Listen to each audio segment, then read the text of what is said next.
Hey Brother VC, it's Andy Cloudy. Going to tell you about not one but two VC meetups that I had in the last weekend. If um, if you're subscribed to Metal Mickey and the Rock Scout, you'll know all about this already. If you're not subscribed to Metal Mickey or Rock Scout, then I suggest you do and go and watch their quick videos. My Metal Mickey's is only about 13 seconds long.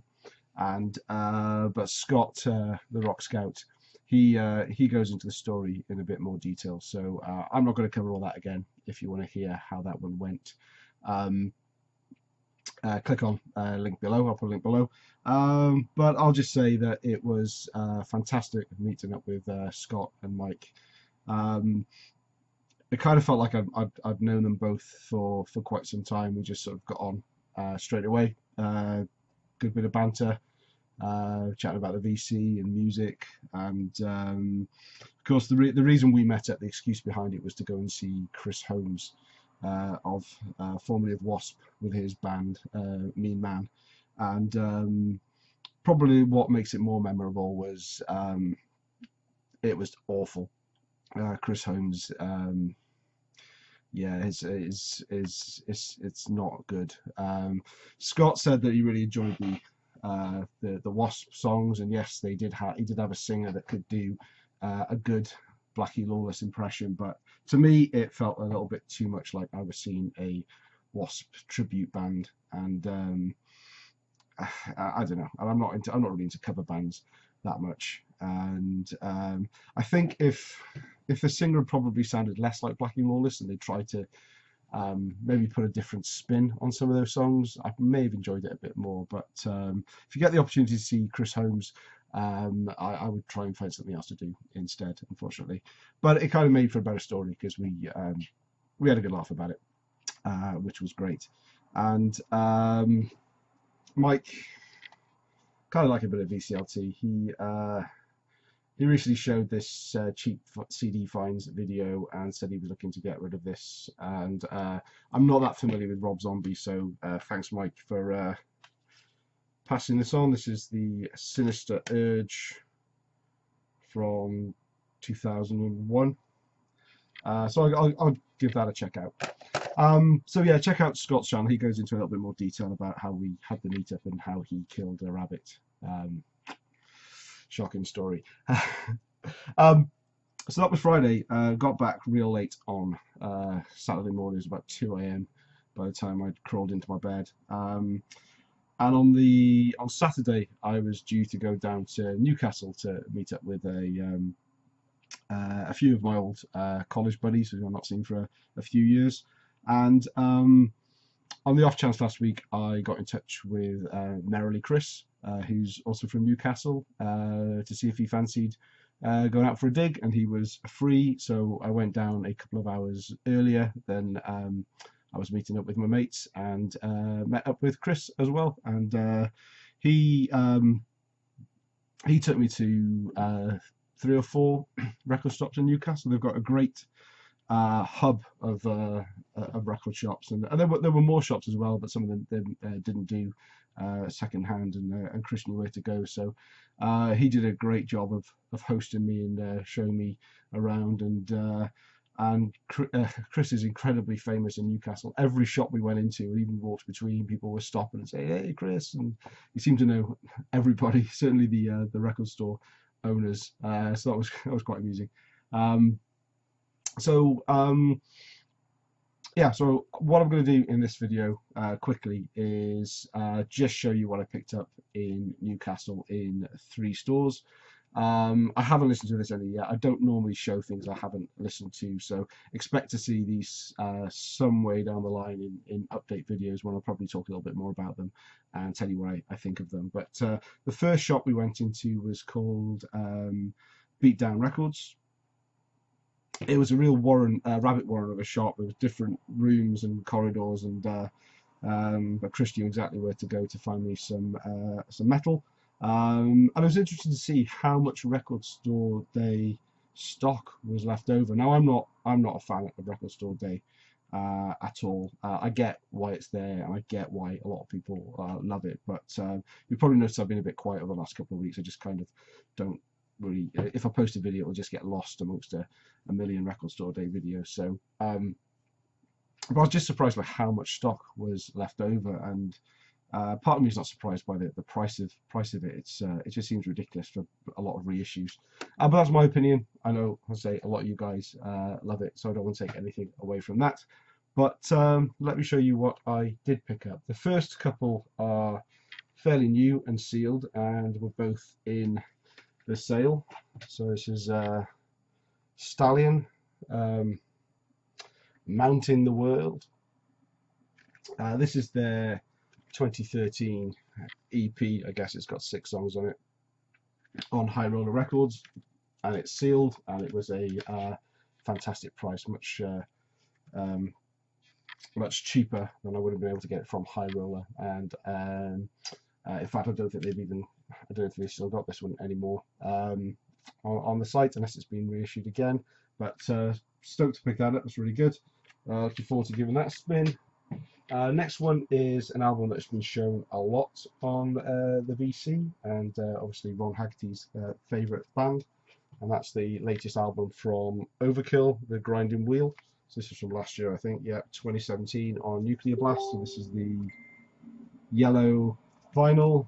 It's still sealed, and this I've only not bought it because I was waiting to see if the price went down on Amazon, and Beatdown Records had this in their sale for $11.99, and you know, I'm not going to turn down some Overkill double album for £12. So again, looking forward to cracking that open and giving it a spin. Then the next two more from there. Did I? Yeah. So this is some Dogs d'Amour. So this is an 80s second-hand one. This is a graveyard of empty bottles. It's like it's. I've never heard this. So Dogs d'Amour are kind of more sort of very late 80s sleaze rock. They're a UK band. This is they call this a mini LP, but it's got 8 songs on it, I believe.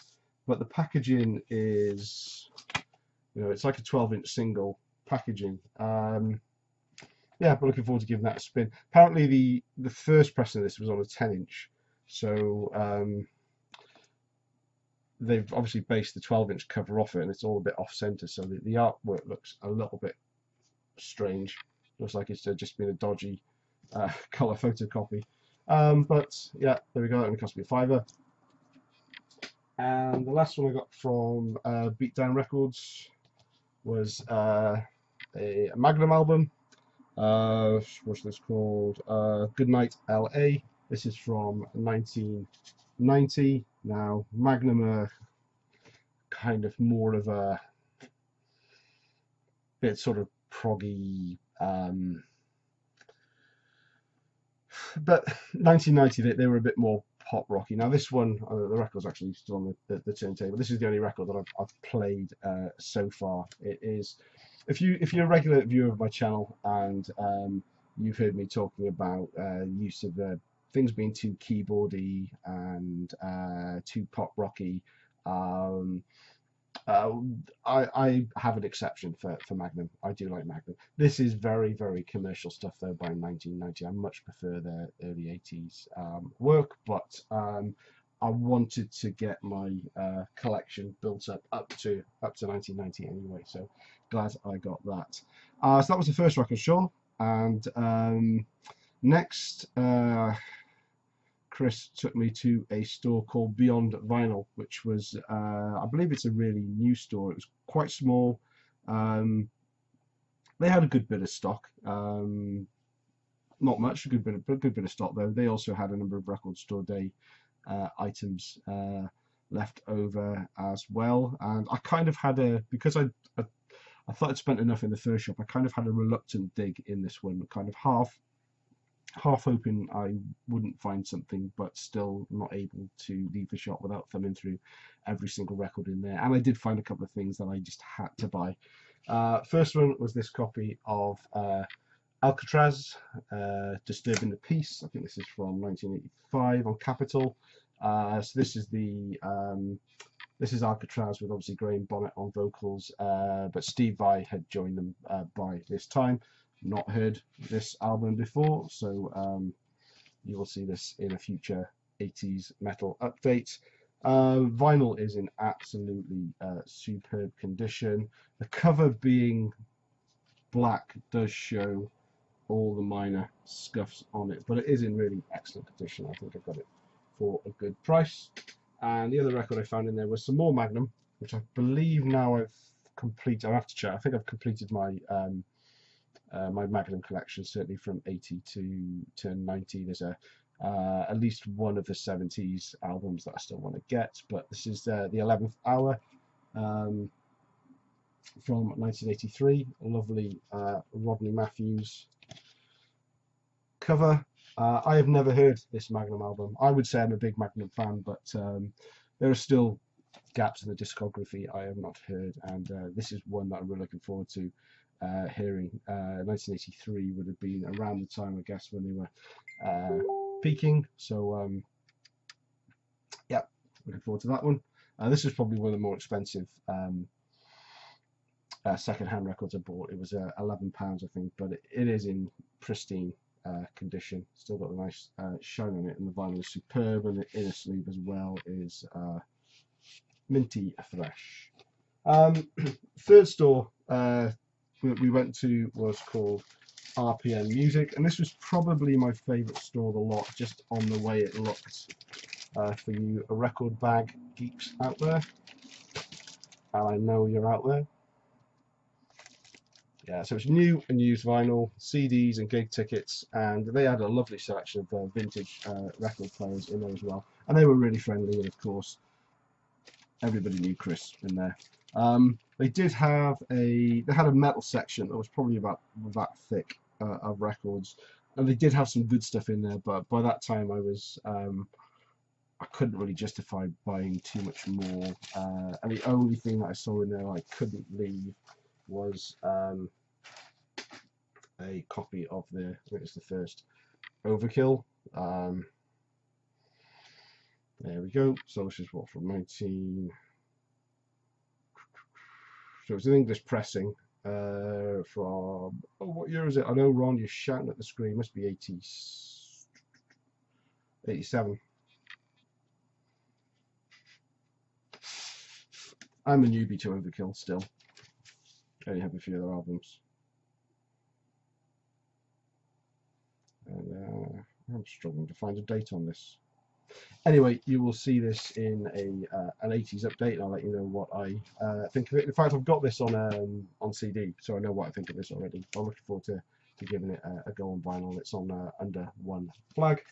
So yeah, that was a good haul. Not bad for, I think we only had about an hour and a half at most before I had to go off and meet my other friends. But I'd like to thank Chris for taking the time out of your day on Saturday to come and meet me and show me around. You've got a great wealth of record shops, and looks like a good community within those record shops as well.